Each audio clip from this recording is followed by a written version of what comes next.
السلام عليكم ورحمة الله وبركاته. جرت وردفتوني channel أورومو غرني هندي كيس فيا كيسني أنا قاعد الحمد لله بقيت جرات هندم كيسني سنين سدا برحارة وبركم على ما كدا فور بقيتين سنجي بقيتين نجي ولمان سنين سدا برا جمتو برا بلي سما برا وياني فأسامنا هندي تيارجنو ربنا هذا سو برا قبرو ما زلاباني biyya keenyatti gammachuudhaan gallee jiraannu rabbiin haa taasisu isiniin jedha. Biyya keenyallee rabbiin nagaa haa godhu. Baratti biyyi keenyas nagaa ta'e nutis nagaan biyya keenya gallee wanni hundinuu guutame yaada muraan keenya guutamanuu haa ta'u isiniin jedha. Itti aansuudhaan daabboo akkas bareedu sana akkamitti akka hojjennu wajjin ilaallaa turtiin keessan hanga dhumaatti na faana haa ta'u isiniin jedha.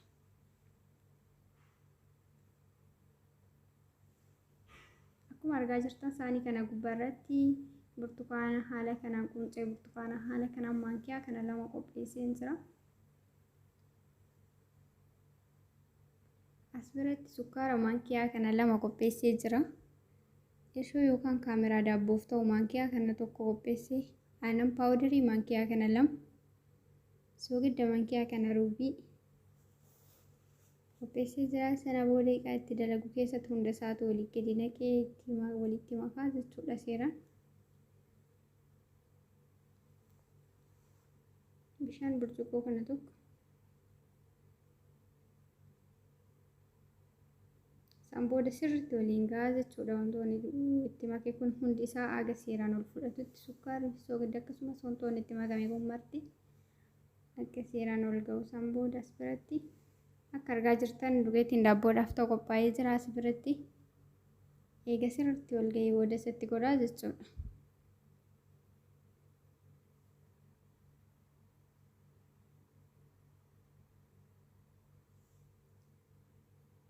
Maashinii qabdan taanaan warroonni maashinii fayyadamtan maashiniin baay'ee bareedaadha. Ani garuu maashinii waan hin qabneef akkuma ani fayyadama ammaasi. Maankiyaa ani waliin ga'ee booda akkuma kiyyaanii sirreessaa jechuudha.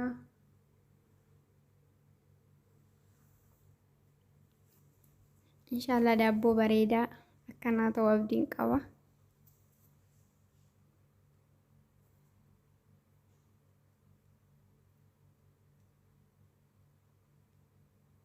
Sirriitti waliin ga'uu qabna jechuudha. Haga keessaa sirriitti wanti hundi wal fudhatutti.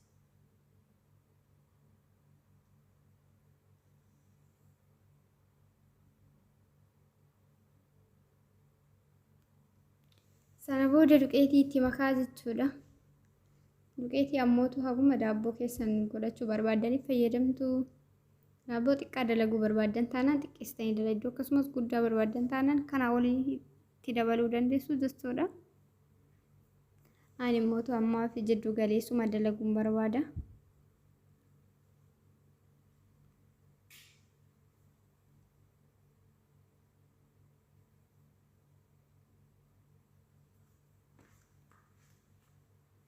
Achi booda zayitii burcuqqoo kana ruubii ittiin naqaa jechuudha. Isa kana hunda egaa itti godhee booda sirriitti waliin gahaa jechuudha. Sirriitti waliin gahaa maankiyaadhaan sirriitti waliin gahaa jechuudha.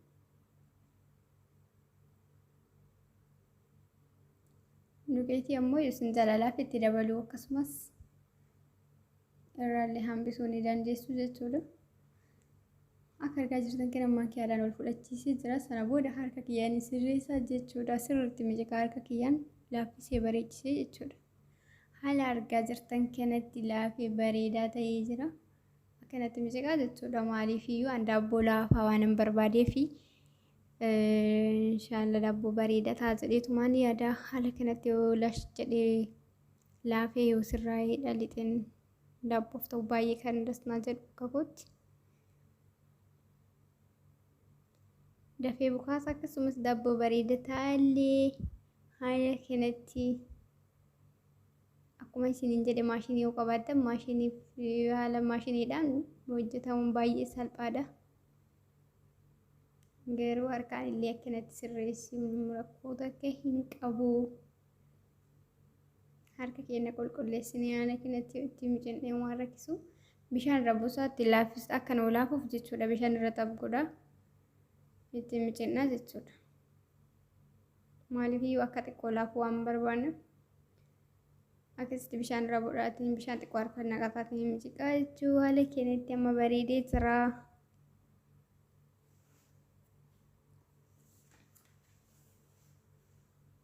Haala kana eega bareedee booda afaan irraa gadi rarrarree seeraan bareechinee itti qadaadna jechuudha. Daqiiqaa 40 tursiisuu qabna.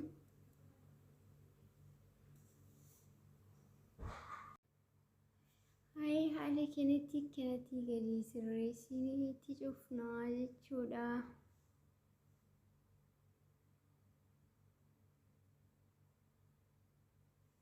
Achi booda daqiiqaa 40 booda baay'ee bareeda ta'eera. Waaw maashaallah bukaa'ee jira akka argitan kanatti. Haala kanatti bareedee jira. Amma daabboodhaaf baay'ee mijaa'aa ta'ee jira. Akka argitan as biratti isa daabbootti godhullee qopheessee jira. Zayitii keessa isaatti jalqaba godhee jira. Maaliifiyyuu lixichi akka daabbichi akka itti nazaaraan qabanneef keessa isaatti zayitii godhee jira. Sana booda ittiin buusaa jechuudha. Baay'ee bareedeera maashaallah bukaa'ee kan barbaadu naaf ta'ee jira. Haala argitan kanatti.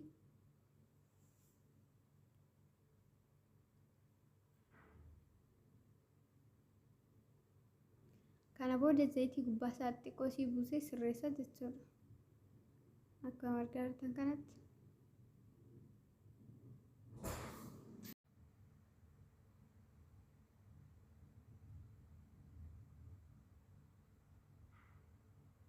Haala kanatti zayitii gubbaa isaatti goggoonee sirriitti harkaan sirreessuu qabna. Harka keenyatti akka hin qabannee fi akkasuma daabboo gubbaa isaa magaala godhee baay'ee bareechisa waan ta'eef zayitii irra isaatti dibuu qabna jechuudha.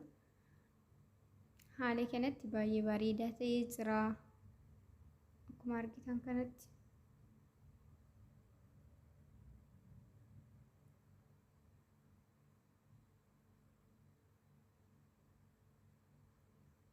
Egaa haala kanatti bareedeen booda daqiiqaa 10 ammallee dhufeetiniin kaayaa jechuudha.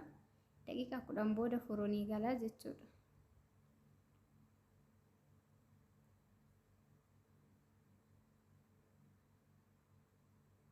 Amma haala argitan kana daqiiqaa 10 eega ture booda furuunii galchee kan amma gaallatee bilchaatee jira.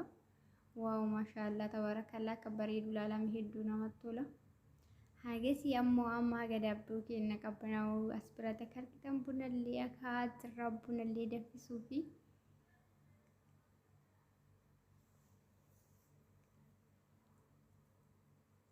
akkanatti bunallee akkaataa jirra. Wanni hunduu ni jira. Wanni nyaatan wanni dhuganii nafiidhaan biratti kottaa isin jedha. Akkanatti qophaa'ee jira. Ammoo hundi isaatii yoo argitan kana daabboon haala kana bareedee. As biratti bunni keenyallee haala kanatti qophaa'ee jira. Jabanaallee ni qabna. Itaanallee arfannee haala kanatti wanni hunda sirreessinee bara haarawaa haala kanatti taqabballee jira. Akkuma argitan kana jabanaan keenya mootiyyuu jabanaa adiidha. Baay'ee namatti tola dhugaa. Haala argitan kanatti qopheessinee jirra. Amma daabbicha muree sirreessinee nyaachuudha. Waaw! Keessi isaallee baay'ee bareedaadha. Laafaa ta'ee jira. Akkasuma bareedaa ta'ee jira. Hafuurri isaa mootiyyuu akkam akka urgaa'u isaa. Osoo nyaatanii ilaaltanii hedduu dasna jedha. Mana keessanii isinillee haaluma kanaan dalagattanii akka baay'ee mi'aawuu fi baay'ee hafuurri isaas namatti tolu akka ilaaltan inshaallah. Haala kanatti sirreessiniin booda as keessa kennee nyaachuu qofaadha isiniin jedha. Baay'ee bareedaadha.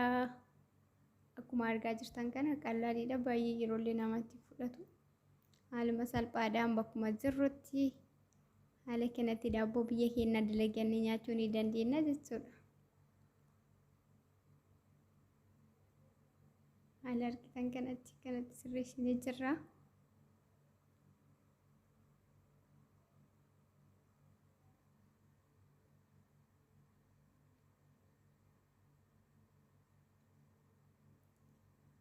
akkanatti zanaa jennee dabarsuu jirra. Guyyaa har'aa guyyaa bara haarawaa waan baay'ee das nama jedhudha. Dhugaa iddoo akka das na jedhee jira har'a. Akka waan biyya kiyya jirutti baay'ee das na jedhee maaliifiyyuu nyaata biyya kiyyaa dalagadhee bakkuma jirutti akka nama biyya ofii keessa jirutti nyaachuu kootti hedduu das na jedhee jira. Isinillee akka isinitti tolu abdiin qaba inshaallah. As biratti bunni illee kinoo haala kanatti qophaa'ee bareedee jira. Isiniin jedha hedduu namatti tola. Bunaaf nagiyyaan dhabina kottaa buna haa dhugnu isiniin jedha.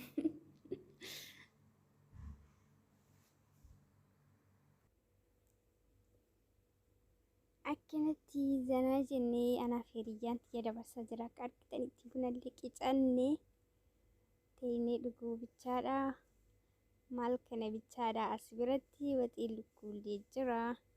Akka argaa jirtan kanatti allicaa akkasuma daabboo buddeena wanni takkanaafne haala kanaan manuma keenyatti bakkuma jirrutti dalagannee dabarsuu jirra. Isinillee akkanumatti yeroo gaarii akka dabarsitan bara haarawaa haala kanaan akkasumattan abdiin qaba. Viidiyoon har'aaf qabadhee dhufee kana fakkaata. Viidiyoo biraatiin hanga walitti deebinutti laayik, koomentii, sheer, sabskiraayib gochuu hin dagatinaa isiniin jedha.